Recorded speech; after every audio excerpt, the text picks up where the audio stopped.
Hey everyone, it's Nataly with JV4Real.com, and today I'm here to talk about an incredible opportunity for anyone struggling to find a cash buyer for their wholesale deal, or better yet, if you come across a property in great shape that might be a perfect candidate for a novation deal, go ahead and send it over so we can partner up and get you a massive assignment fee selling to retail buyers. Because if you didn't know, you can sell to retail buyers.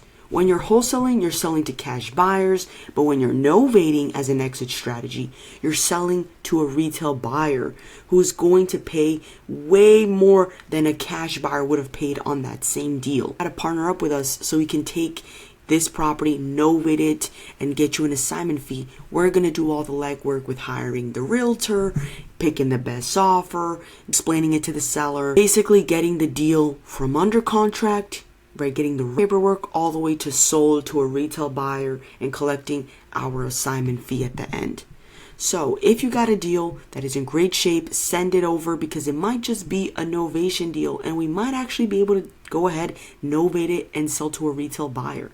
So the best way for you to identify a wholesale deal and a novation and understand perfectly clear when it's best to use the wholesale exit strategy and when it's best to use the novation exit strategy.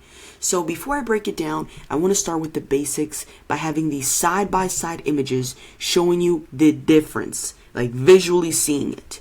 So on the left side, you've got your typical wholesale property, outdated, needs work, perfect for a cash buyer or a flipper. But on the right side, this property is in great shape and we actually sold it to a retail buyer using the novation strategy.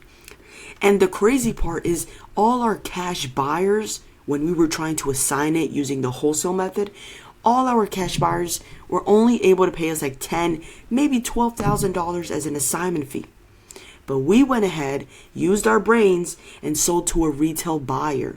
So we went ahead, got additional disclosure signed, and we executed the novation strategy by picking a good realtor, dealing with all the legwork, getting the proper disclosure signed, and found a retail buyer and went ahead and collected an assignment fee. Now there's a lot of little intricacies and we're going to be handling that, but I just want to explain it's very possible to sell a deal to a retail buyer and collect an assignment fee.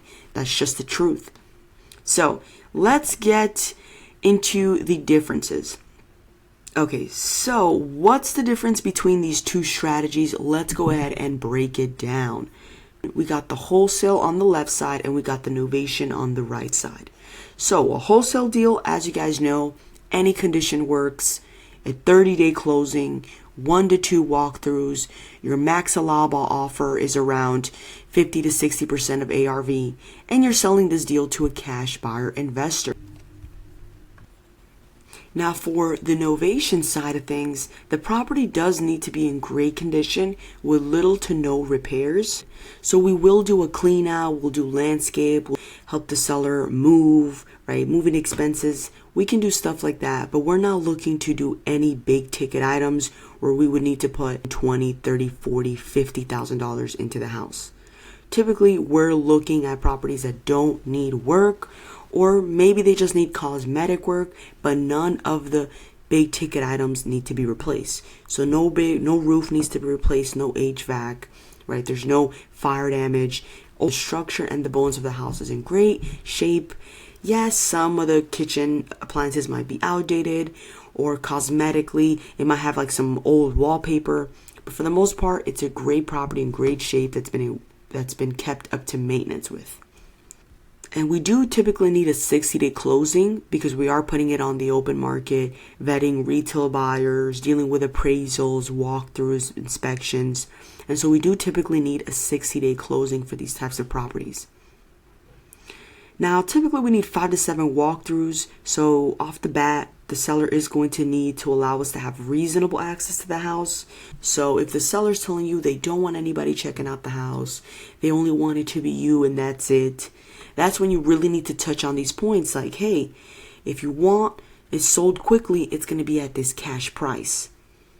That's kind of how I reset their expectations, because with a novation, we do need 5 to 7 walkthroughs. So the seller needs to know that they are going to be opening that door and closing that door many times. They're going to be a little more involved because they have to have people walk the property, and we're scheduling that around their time frame. So that needs to be something that you guys are aware of with a novation deal. That with a novation deal, the seller is going to be opening the door more times than on a wholesale deal. So that is something that the seller needs to be aware of, that we are going to need reasonable access. And that's something I'm also going to be pitching and explaining to the seller. But I just want you guys to know right off the bat that with a novation, there's a little bit more moving parts because we are selling to a retail buyer and we are going through appraisal and bank inspection. So that does take 60 days, and we do need 5 to 7 walkthroughs with our retail buyers. So the seller is going to be opening, closing the door. That's really one of the key differences. And now, as is value. So for a novation deal, we're focused on the as is value of the property. From there, you can calculate as is value times 90%. From there, you can calculate as is value times 90% minus 30K for profit. Now, we do want to account for a 30K profit in all of our novation deals because they take 60 days to close. So we don't want to make just 10 grand, 15 grand.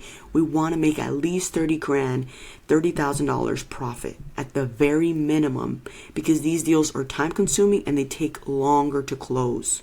Okay. And then the last point, selling to a retail buyer, which is pretty obvious. If you're going to novate it, you're selling it to a retail buyer and the house is in great shape. Now, one thing I want to mention is the formulas here. That is one of the biggest differences. So if you're wholesaling a deal, you're focused on the ARV, and then you times it by your 55 or 60%, depending on how hot the market is. But you're working backwards based on the after repair value. That's the value you're basing, you're starting your calculations with, and then working backwards to figure out your wholesale max allowable offer.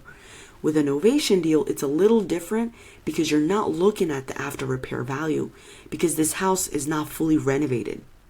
Instead, you're looking at as is value, what others might refer to as current condition value. That means you're looking around for properties that sold, but they sold in as is value. So sold in basically houses that sold either in similar condition to the house you have, right, your subject property, or they sold in worse shape or even in better shape. So you want to look around for sales and kind of see, hey, in this area, what would my house that I have right now under contract, or this house that I'm trying to make an offer on, what would this house sell for as is on the open market? So it's very easy to look at comps. You'll get ARV comps, you'll get as is comps, and you want to look at all the data, and based on all the facts and data, what can I list this house in its current condition? Once you determine that value, you want to times it by 90, and you want to subtract 30K. The 90 is going to count for realtor commissions and a little bit of a buffer, and also the closing costs. But the 30K is going to account for your profit that you want to make on this deal. So as is value times 90%, which is 0.9, right? 0.90. So you take as is value times by 0.90 minus 30K profit. That's going to get you your max allowable offer for a novation deal. Okay. So that's basically the main difference. So at this point, it should be crystal clear that when you're wholesaling a deal, you're going to sell to an investor paying with cash or hard money. And on one, you're selling to a retail buyer. So you only need to find out what this house can sell for as is, and then work backwards using this formula here. This is your typical wholesale deal. And the reason I'm showing you this is because I want you to identify what a wholesale deal looks like. That way you're not accidentally trying to novate what should just be a wholesale deal.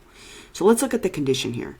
As we said before, when you're selling your wholesale deals, you sell to cash buyers, investors, and usually the house needs a ton of work.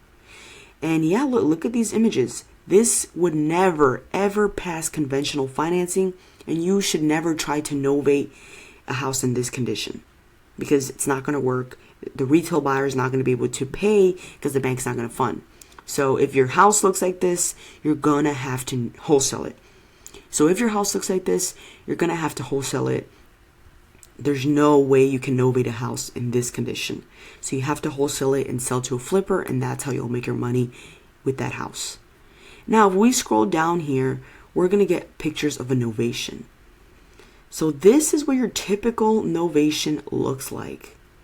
Very different from the images before. The house is in great shape.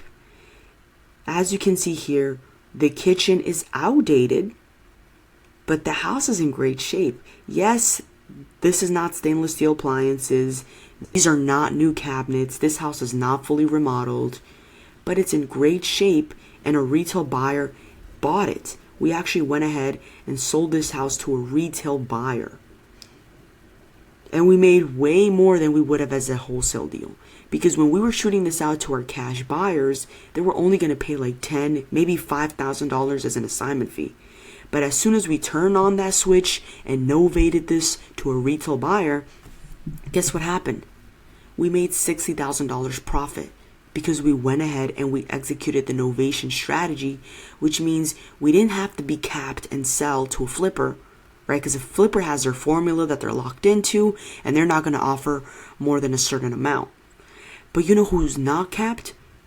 A retail buyer deal, because they're not making a profit. They're literally going to start their next generation, have their kids and their dog and their cat in this house. So they're going to pay top dollar, right? They're usually going to pay way more than your flipper would. So if you have a house in great shape, as you can see, just like this one, it's ideal to go ahead and novate it to a retail buyer so you can make more money, right? You can make way bigger assignment fee than you ever would selling this to a cash buyer. Because you can very much get this under contract and sell to a cash buyer. But I'm telling you, cash buyers have a certain formula and they need to get the property pennies on the dollar. Whereas a retail buyer, right, selling via the novation strategy, they don't need to make top dollar on the house. They don't need to calculate their profit. They don't have hard money lender costs. These guys are going to go ahead, right, the retail buyers are going to go ahead and buy it to live in it. They don't care about making a profit. And so if the house is in great shape, it'll pass back inspection, and we're going to be able to sell this house to a retail buyer and make a massive assignment fee. And that's really why Novations is such a game changer. Because retail buyers pay way more than cash buyers. Because they're looking for move-in, ready homes. And a great example is this novation deal we did. Right? I made significantly more selling to a retail buyer than I would have ever made selling to a cash buyer. So that's exactly what I want to help you guys do. So if you as a wholesaler choose a novation, it's because you want to make higher profits, you want to expand your pool, your buyer pool, and you want to have flexibility. Because sometimes you're going to have a seller that's stuck on their price because the house is in great shape. And with a novation strategy, you're able to offer the seller more money and still make a profit. So if you've got a great deal under contract and you need a cash buyer, send it over. We can help you find a cash buyer. Or if you found a property in great condition and you're thinking, wow, this would actually be great to sell to a retail buyer so I can maximize my profit, go ahead and send it to JV4Real. We're going to go ahead and pitch novations. We're going to find the best agent. We're going to vet the offers, pick the best retail buyer, and get it sold so we can collect an assignment fee.